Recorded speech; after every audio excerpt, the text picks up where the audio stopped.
Hello everyone. आज हम पढ़ने वाले हैं डायूरेटिक्स। डायूरेटिक्स एक बहुत इम्पॉर्टेंट चैप्टर है फार्मा का, बहुत इम्पॉर्टेंट टॉपिक भी है। तो बात करेंगे कि डायूरेटिक्स असल में कहते किसको हैं। तो डायूरेटिक्स वो मेडिसिन्स होती है, मतलब जैसा कि हमने लिखा है ऊपर में कि medication that help the body to eliminate that help the body eliminate excess sodium and water through urination के थ्रू एक्सेस सोडियम वाटर जो होती है उसे रिमूव करना, इसी प्रोसेस को डायूरेसिस कहते हैं। और डायूरेटिक्स ये काम करती है, ठीक है। वो ड्रग्स होती है जो सोडियम और वाटर को रिमूव करने का थ्रू यूरिनेशन काम करती है, उसे हम डायूरेटिक्स कहते हैं। तो डायूरेटिक्स कितने टाइप्स के होंगे? तो सबसे पहले हमने क्या कहा है कि एक हमने नेफ्रॉन बनाया है टोटल, ठीक है। अब नेफ्रॉन में देखा था कि डिफरेंट पॉइंट्स पे कहाँ पे कौन सा डायूरेटिक्स काम करेगी, मैंने वो इंडिकेट कर दिया है। क्या किया यार, कहाँ पे कौन सा डायूरेटिक्स काम करेगी वो मैंने इंडिकेट कर दिया है। पहला है ऑस्मोटिक डायूरेटिक्स। तो पहला हम पढ़ने वाले कि ऑस्मोटिक डायूरेटिक्स में क्या होगा। ऑस्मोटिक डायूरेटिक्स मेनली अगर हम एक ड्रग्स का नाम ले तो मैनिटॉल बोलेंगे। ऑस्मोटिक डायूरेटिक्स में बहुत इंपॉर्टेंट ड्रग्स है मैनिटॉल। अब मैनिटॉल का यूजेस हम दो चीज़ों में करते हैं। एक पहला है एक्यूट कंजेस्टिव ग्लाइकोमा के ड्रग्स में हम मैनिटॉल पढ़ेंगे। और दूसरा है सेरिब्रल एडिमा मतलब जैसे कि हम यहाँ पे डायग्राम में बनाया है मैंने एक ब्लड वेसल है, ठीक है। ये न्यूरॉन्स है और ये दो न्यूरॉन्स से बहुत सारे न्यूरॉन्स के बीच में ये वाटर यहाँ पे एक्यूमुलेट हो गई। क्या हो गई बात, क्या हो गई यार, यहाँ पे वाटर एक्यूमुलेशन हो गया है दो न्यूरॉन्स के बीच। इसको हम सेरिब्रल एडिमा कहेंगे, ठीक है। अब बात करें कि कॉन्ट्रा इंडिकेशंस क्या क्या हैं। जैसे मैनिटॉल कब हम नहीं दे सकते हैं, एक्टिव सेरिब्रल हेमरेज में नहीं दे सकते, पल्मोनरी एडिमा में नहीं दे सकते, और एक्यूट रीनल फेल्योर। यानी जैसे हमारे पास पेशेंट्स आते हैं यार कि क्रोनिक किडनी डिजीज़ होती है CKD, उसमें नहीं देंगे। पल्मोनरी एडिमा होगा उसमें नहीं देंगे, ठीक है। यानी लंग्स में जो एक्यूमुलेशन ऑफ फ्लूइड हो जाता है उसमें हम नहीं देंगे, ठीक है। अब बात करते हैं second diuretics, that is carbonic anhydrase inhibitor, जो कि काम करता है हमारा प्रॉक्सिमल ट्यूब्यूल्स, ठीक है। कार्बोनिक एनहाइड्रेज इनहिबिटर हम एक और जगह पढ़ेंगे जो कि ग्लाइकोमा के अंदर आता है और उसमें बहुत सारे ड्रग्स का नाम। तो carbonic anhydrase inhibitor, actually carbonic anhydrase enzyme हम कहाँ यूज़ करते हैं? तो कार्बोनिक एनहाइड्रेज एंजाइम जो है वो हम यूज़ करते हैं कहाँ पे, जब H+HCO3- के साथ, मतलब जब हाइड्रोजन आयन बाइकार्बोनेट आयन के साथ कंबाइन होती है इन ल्यूमेन और H2CO3 फॉर्म करती है, तो वहाँ पे कार्बोनिक एनहाइड्रेज की ज़रूरत होती है, ठीक है। और फिर वो H2CO3 क्या होती है, H2O + CO2 में टूटती है, वहाँ भी कार्बोनिक एनहाइड्रेज की ज़रूरत होती है। तो इसी प्रोसेस को हम इनहिबिट करेंगे तब हम कार्बोनिक एनहाइड्रेज का यूज़ करेंगे। ल्यूमेन हुआ ये हमारा, मतलब ये जो प्रॉक्सिमल ट्यूब्यूल पे काम कर रहा है ना, उसका ल्यूमेन हुआ। ये ल्यूमेन में ये प्रोसेस होती है, इस प्रोसेस को इनहिबिट करना। इससे क्या होगा कि हमारा सोडियम भी कम हो जाएगा, सोडियम की डायूरेसिस हो जाएगी और बाइकार्बोनेट भी कम हो जाएगा। उससे क्या होगा, यूरिनरी अल्कालोसिस हो जाएगा। उससे क्या होगा, मेटाबॉलिक एसिडोसिस। आगे देखते हैं कि ड्रग्स का नाम क्या है। ड्रग्स का नाम बोल देंगे ऐसे, याद रखो ABD से, ABD या BD से भी आप याद रख सकते हो। एसिटाजोलामाइड, डोरजोलामाइड और ब्रिंजोलामाइड। तो एसिटाजोलामाइड हम मेनली क्या करते हैं यार, ओरल भी दे सकते हैं और IV भी दे सकते हैं। बट डोरजोलामाइड और ब्रिंजोलामाइड क्या होता है, आई ड्रॉप्स की फॉर्म में हम दे सकते हैं, ठीक है। ईयर ड्रॉप्स की फॉर्म, आई ड्रॉप्स की फॉर्म में हम ब्रिंजोलामाइड और डोरजोलामाइड दे सकते हैं। अब बोलेंगे कि नॉन कम्पिटिटिव इनहिबिटर्स हैं ये, ये तीनों ड्रग्स की मैंने जो बात की है वो नॉन कॉम्पिटिटिव इनहिबिटर्स हैं और ये रिवर्सिबल है, जो कि इसमें ख़ास बात है। और इनकी सेल्फ लिमिटिंग एक एक्शन है, ठीक है, सेल्फ लिमिटिंग एक्शन है कि ये ड्रग्स एक मायने में माने तो रिवर्सिबल है और सेल्फ लिमिटिंग एक्शन भी हैं।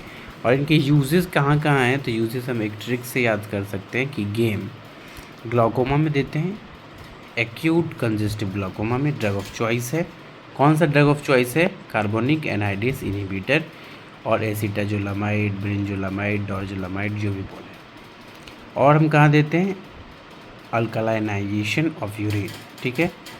और तीसरी जगह कहाँ देते हैं? माउंटेन सिकनेस में। और चौथी जगह एपिलेप्सी।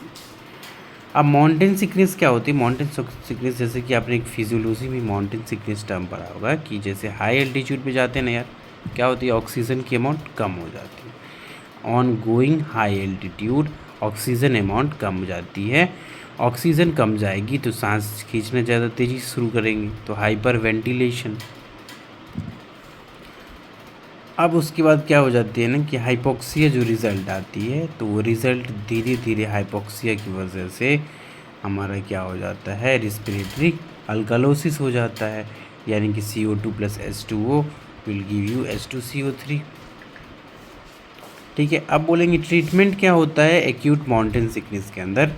ऑक्सीजन सबसे पहले क्या करेंगे? कहते हैं ना कि एक्यूट माउंटेन सिकनेस है, उसे हम ऑक्सीजन प्रोवाइड करेंगे। एसिटाजोलामाइड ड्रग्स के तौर पे स्टेरॉइड्स देंगे। और सबसे बेस्ट सॉल्यूशन है कि उसे डिसेंट डाउन जल्दी से वापस नीचे आने को बोलेंगे। साइड इफ़ेक्ट्स क्या होगी ड्रग्स की? तो मेटाबॉलिक एसिडोसिस हमने कहा है, और पोटेशियम का अमाउंट डिक्रीज़ हो जाएगा। उसके बाद पैरेस्थेसिया हो जाएगा और किडनी स्टोन्स हो जाएंगे और लीवर फेल्योर, जो कि कॉन्ट्रा इंडिकेशन है, हिपैटिक कॉमा, ठीक है। अब आगे बात करें इसकी, तो बोलते हैं कि लीवर में कैसे होता है? तो लीवर में अमोनिया है ना, अमोनिया से यूरिया बन रही है, लेकिन यहाँ पे इनहिबिट हो गई।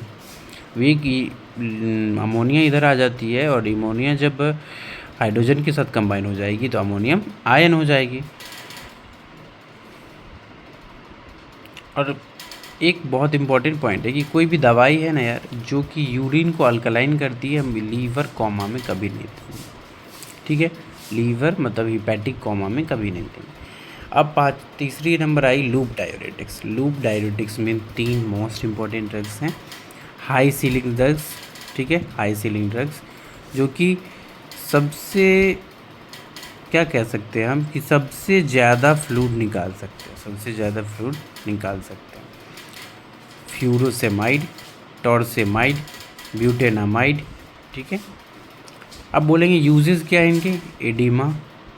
एडिमा में दे सकते हैं लूप डाययूरेटिक्स। हाइपरटेंसिव इमरजेंसीज़ में, मतलब जब कभी भी हमारे पास इमरजेंसी में पेशेंट्स आते हैं जिसमें बहुत ज़्यादा बीपी बहुत ज़्यादा बढ़ चुका है, उसको हम हाइपरटेंसिव ड्रग्स के तौर पे फ्यूरोसेमाइड आपने देखा होगा इमरजेंसी में IV इंजेक्शन के तौर पे देते हैं, ठीक है।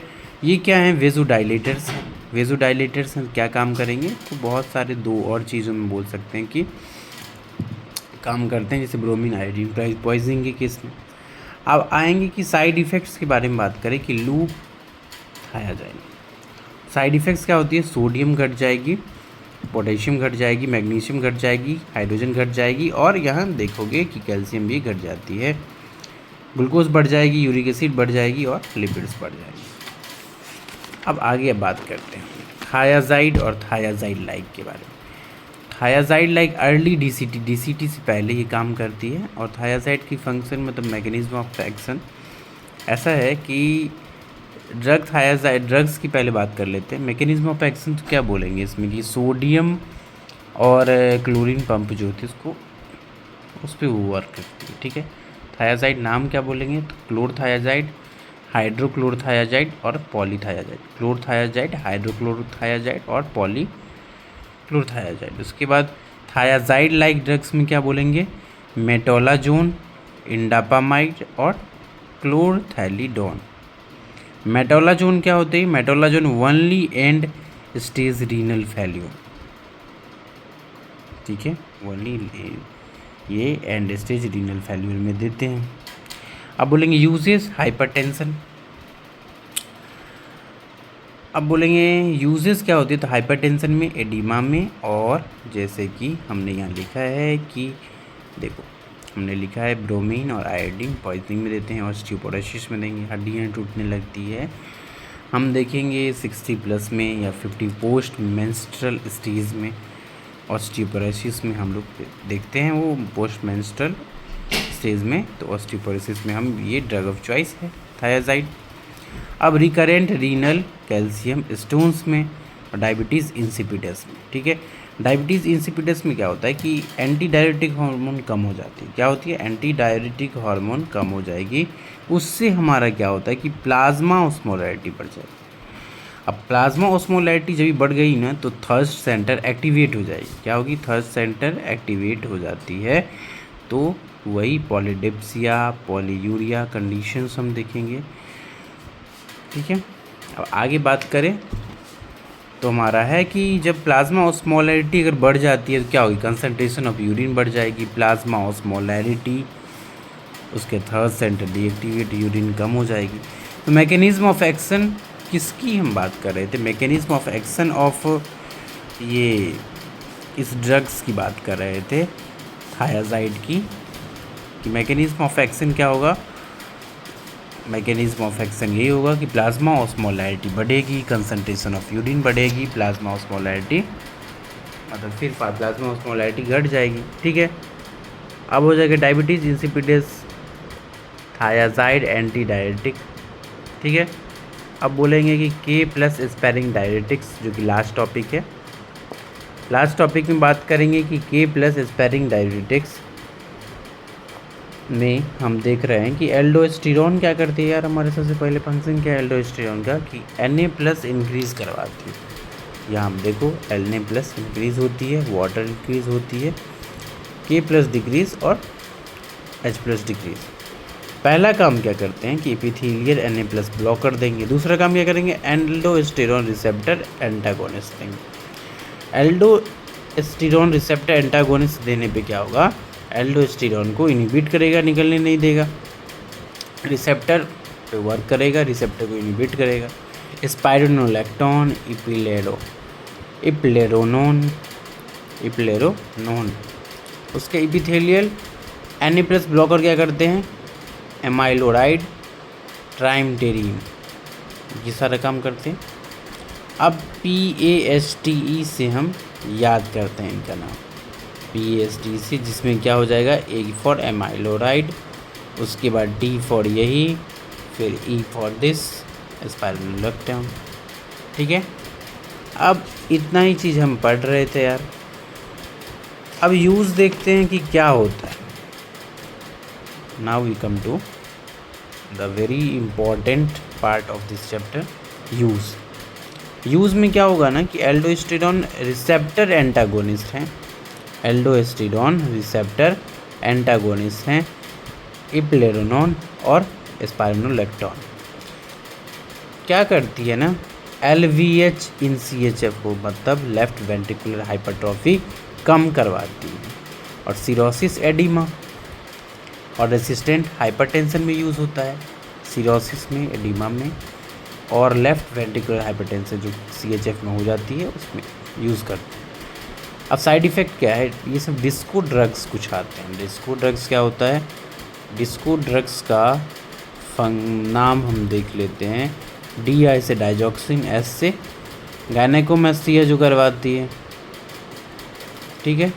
उसके बाद C से केटोकोनाजोल ड्रग, इसे एस्ट्रोजन। स्पाइरोनोलैक्टोन क्या कराती है, गायनेकोमेस्टिया करवाती है, ठीक है। इसीलिए स्पाइरोनोलैक्टोन की जगह हम इप्लेरोन देते हैं, ठीक है। सारे डाययूरेटिक्स लिमिनल साइड में काम करते हैं, बेसोलेटरल होते हैं, ठीक है यार। Thank you so much.